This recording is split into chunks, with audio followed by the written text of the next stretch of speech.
That's something you should think about today.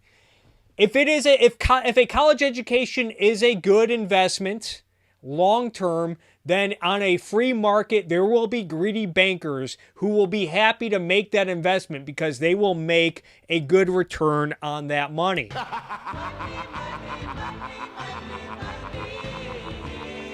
And if it's not a good investment, then should we be demanding that taxpayers make that investment? And I say,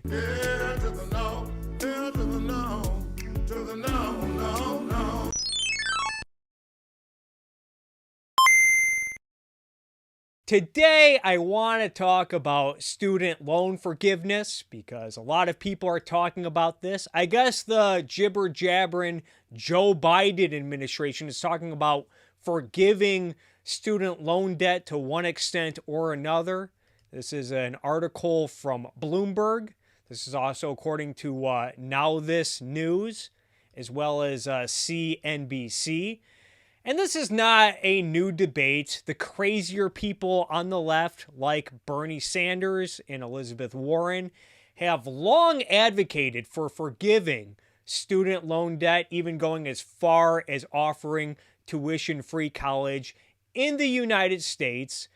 And a lot of times when forgiving student loans comes up, we see pushback from conservative commentators like Cassie Dillon over here, who tweeted the other day, "I just worked my butt off to pay my very expensive student loans a few months ago. If Biden forgives student loans, I'm going to be livid." And as we can see, Keith Olbermann and a bunch of other dorks piled on Cassie Dillon. And yeah, this is what your beloved mixed economy does to people. Makes people resentful toward each other. The irony of forced collectivism, folks. And it's hard for me to blame people like Cassie Dillon for being frustrated. Imagine being someone who chose not to go to college because maybe you were intimidated by the cost and thought, I'm not sure if I want to take on all of this debt, not sure it's worth it. Or if you were someone who went to college and worked hard to pay off your debt as soon as possible, to get out from under it as soon as possible, and now you're seeing proposals to forgive student loan debt, and you're thinking to yourself, well, shit, I should have just waited. Had I waited, maybe I could have had a lot of my debt forgiven. I could have saved a lot of money, but also now I am on the hook for some of this forgiven student loan debt.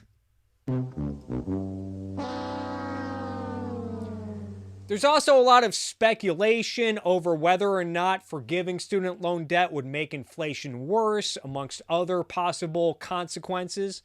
But I think we need to bring this discussion back to the fundamental question. Why the hell is the federal government offering and securing student loans in the first place? Should the federal government or any government be lending money to individuals for the purposes of higher education? And I would say,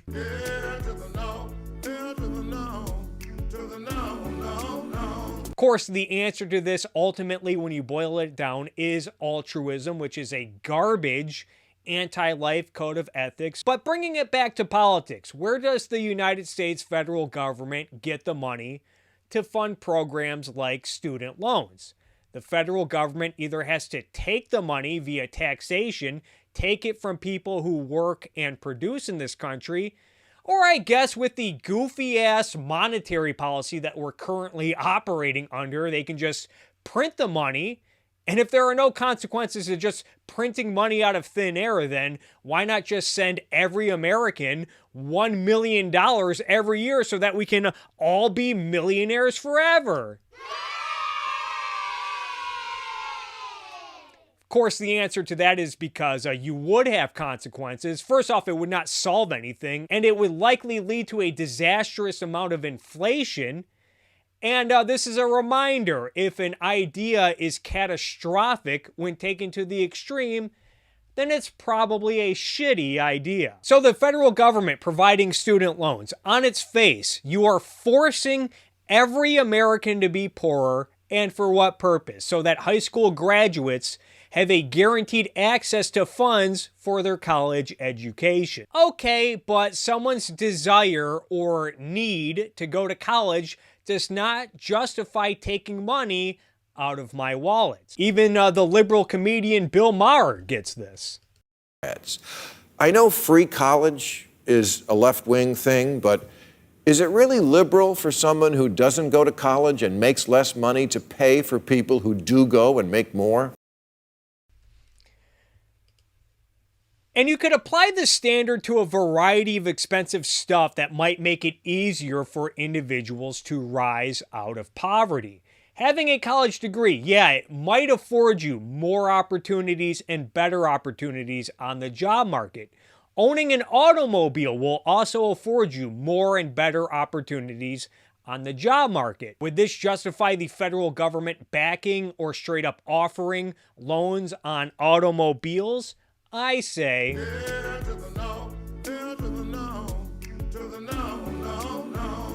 and let's think this through for a second. Either college is a good investment because it presumably leads to a higher paying career, and therefore the loans can be paid back easily over time by the borrower. In which case, why does the government need to step in? At the very least, the borrower can afford to pay back the loan with their high income. Or college is not a wise investment, in which case, even more reason to not force taxpayers to pay for student loans. Reminds me of this story from the Wall Street Journal from last year, written by Melissa Korn, titled Financially Hobbled for Life, The Elite Master's Degrees That Don't Pay.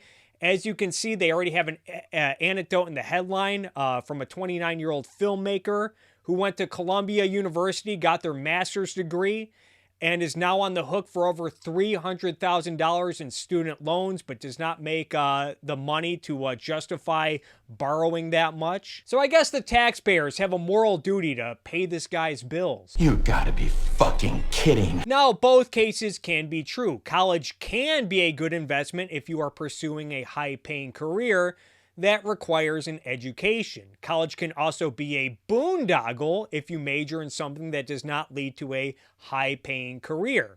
And in a free market where lending money to students were privatized and not secured by the federal government, it is likely that the latter would be denied loans. Now imagine a scenario where a high school student is seeking to become something like, say, a doctor, and if they needed money, they might go to a financial institution. They might come with a letter of acceptance from the university that they applied to, might also provide a copy of their high school transcripts and impressive test scores. Maybe they also bring a letter of recommendation from a doctor at a local clinic that they volunteered at on the weekends. And the lender might look at all that and say, okay, maybe we can work something out. Maybe there's money to be made here. Now imagine a scenario where some kid goes to a lender but does not know why they are going to college, does not know what they want to study or what they want to become. The lender asks, what kind of career are you pursuing? Why do you need to go to college? And then the borrower, the prospective student, asks, what career am I pursuing? Well, I don't know. I'm sure I'll figure it out eventually, but everyone says that education is so important, and I hear that college is just a fun time. Any person who presented such a case would likely get laughed out of the room, which is probably better for them than borrowing $50,000 that they don't know what to do with. And as we can see, the government backing and providing of student loans has had the opposite consequence of an alleged problem it was trying to solve.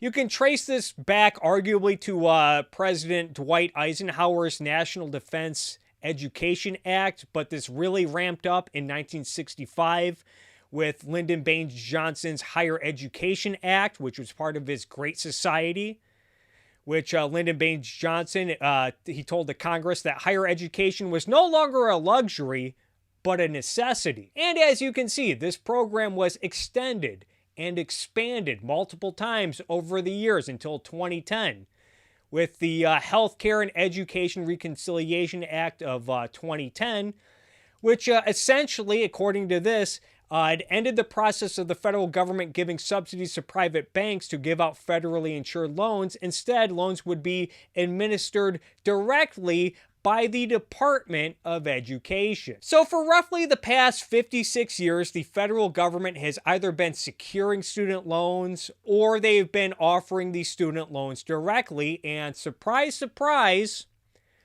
the price of tuition has gone nowhere but up, even when you adjust for inflation.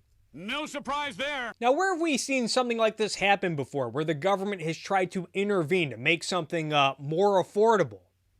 We've seen this recently with the housing market when the Federal Reserve lowered interest rates, spiking demand in mortgages, causing housing prices to go up the last few years. We saw this even starting in the 1990s. When the U.S. government lowered interest rates and used other means to get financial institutions to make housing more affordable. It started under President Bill Clinton, and then President George W. Bush essentially doubled down, which stimulated demand in housing and caused prices to go up before crashing back down. Also, don't forget that the federal government has been trying to make healthcare and medicine more affordable for decades, yet prices keep going up and up. And now we're seeing this happen with student loans and tuition prices. Broadly, we see tuition prices have increased steadily since 1965.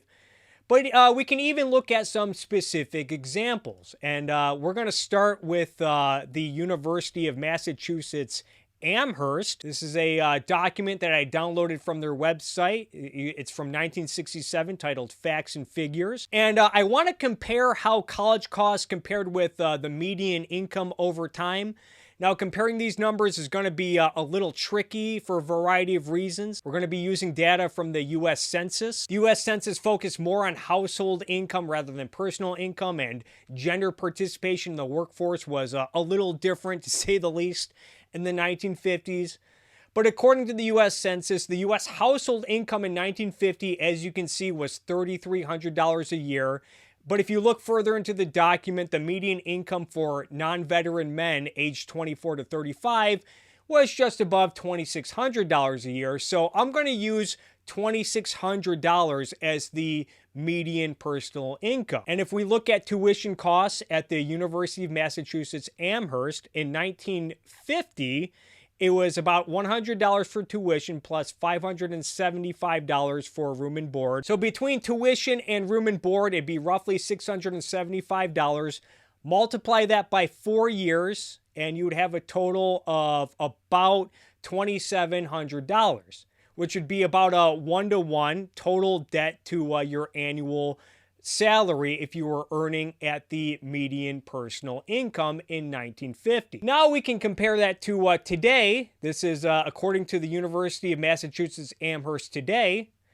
Between tuition and room and board, the total annual cost is $31,478. Multiply that by 4 years, and it's about $126,000. Now we divide that by today's median personal income. This is according to the Federal Reserve economic data, which, as you can see, their source is the U.S. Census Bureau. Today, the median personal income is roughly $36,000, and $126,000 divided by $36,000 is about 3.5. So now the cost of going to college is about 3.5 to 1, as opposed to 1950, it would be roughly 1 to 1. And this is before you factor in interest on the debt and the fact that the median income has went up since 1950. So Americans are making more money in 2022 than they were in 1950, yet it would take you 3.5 times as long to pay off just the principal of a college education from UMass. Not to mention, what kind of education can we expect from UMass? Well, at UMass, you might learn economics from a Marxist economist like Richard Wolff. You absolutely suck! Although the question over quality of education and shady professors, that's a whole other story. But hey, at least you have guaranteed access to low-interest loans from the federal government.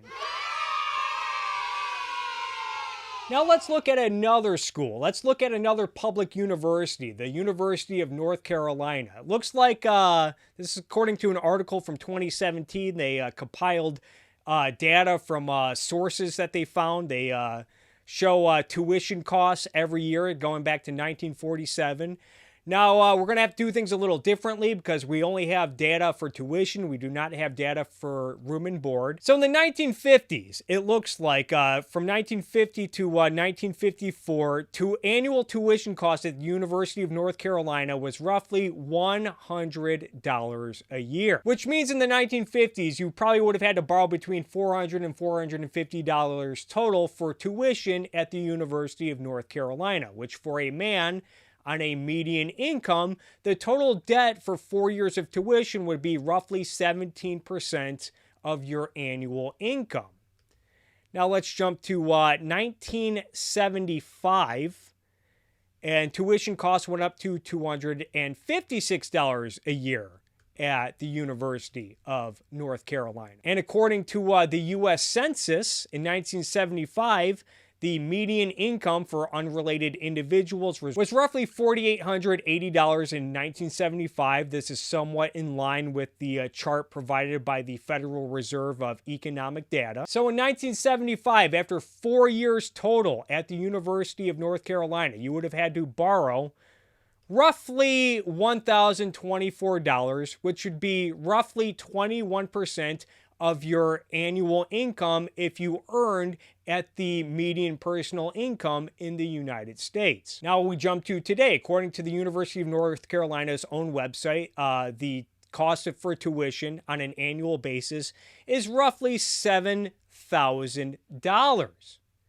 which after 4 years would mean that you would have borrowed $28,000 total for tuition, which if we look at the current median personal income in the United States, roughly $36,000 a year, which would mean that the total borrowed money for tuition would be roughly 78% of the annual median personal income in the United States. And again, if you look at this chart from the Fred with inflation adjusted, median income has went up since 1975 by roughly 50%. It was roughly $24,000 to $25,000 in 1975.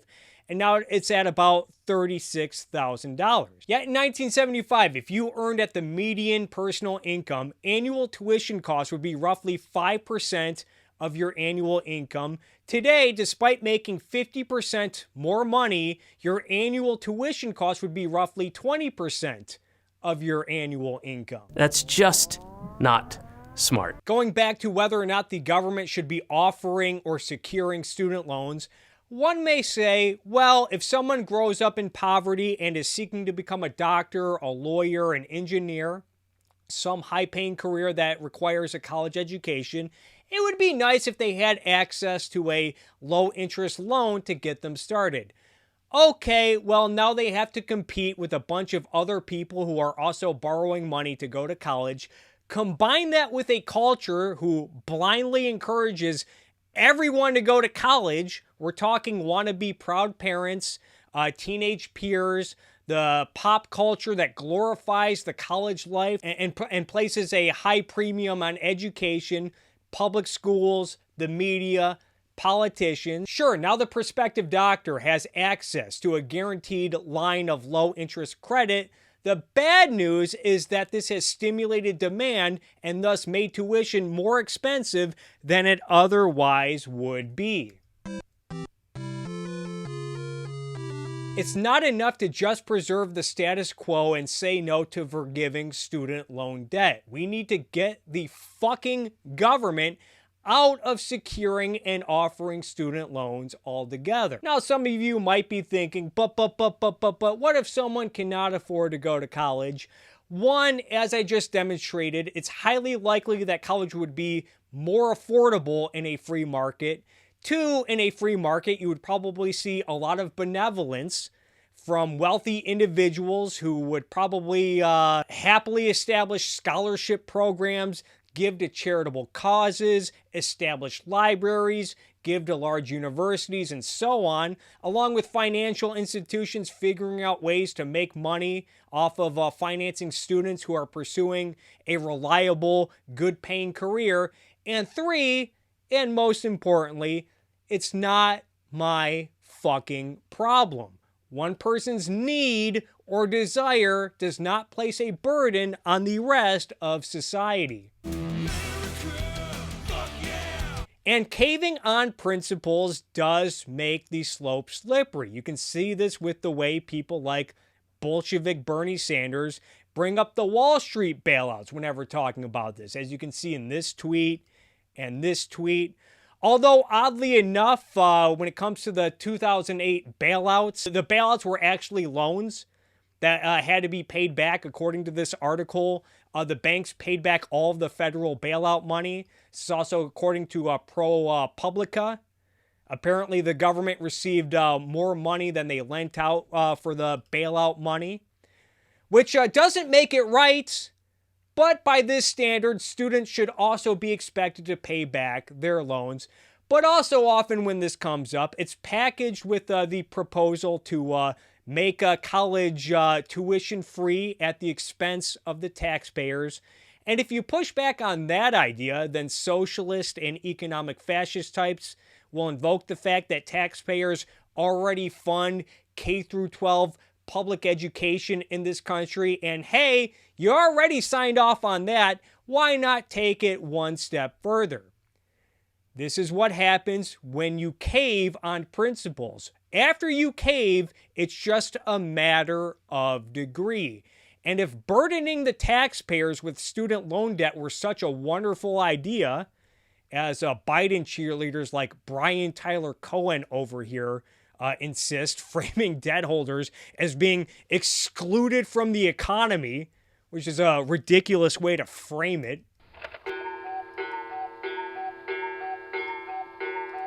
Yeah, I guess if you have debt, you're excluded from the economy. You know, if this is the standard, why stop at student loans? Why not ask the taxpayers to cancel credit card debt or automobile debt or mortgages? And if you think I'm going too slippery slope on you, we already see members of Congress like Ayanna Pressley over here going further to cancel rent and to cancel mortgages. That's just not smart. So I guess we will see what the Biden administration tries to do with student loans. But again, it's not enough to just say no and settle for the status quo. Government intervention in education and finance has been a disaster, and it's past time for politicians to get the fuck out of the classroom and out of the banks.